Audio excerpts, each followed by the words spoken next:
Belgique-Égypte. Quand j'ai préparé cette rencontre, je me suis rendu compte qu'elle opposait là deux équipes qui veulent effacer la dernière Coupe du Monde.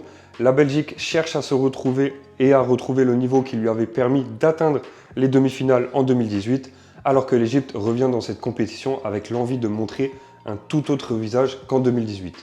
Honnêtement, je pense que ce match va déjà donner une bonne indication sur leurs ambitions. Et donne-moi ton score en commentaire, j'attends le tien avec impatience.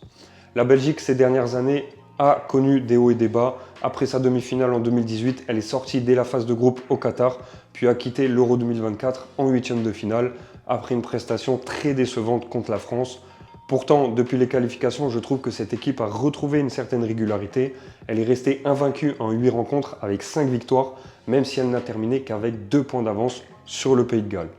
Ensuite, les matchs amicaux ont confirmé cette dynamique avec un large succès contre les États-Unis, un match nul contre le Mexique, puis 2 nouvelles victoires contre la Croatie et la Tunisie.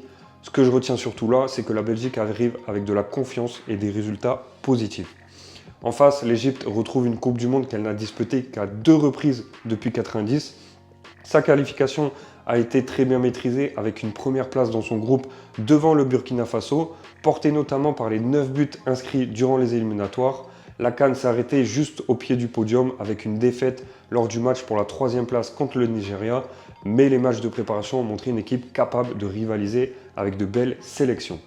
Les Égyptiens ont largement battu l'Arabie Saoudite, tenu l'Espagne en échec, dominé la Russie avant de s'incliner de peu contre le Brésil lors du dernier rendez-vous. Pour moi, cette équipe arrive avec des certitudes et elle semble capable de répondre présente face à des adversaires de haut niveau. Quand je mets les deux parcours côte à côte, j'ai surtout l'impression qu'on va assister à une opposition entre deux sélections qui arrivent en confiance et qui veulent rapidement envoyer un message dans ce groupe. Et c'est précisément ce qui rend cette affiche particulièrement intéressante à suivre. Là, j'ai envie de partir sur le but pour les deux équipes.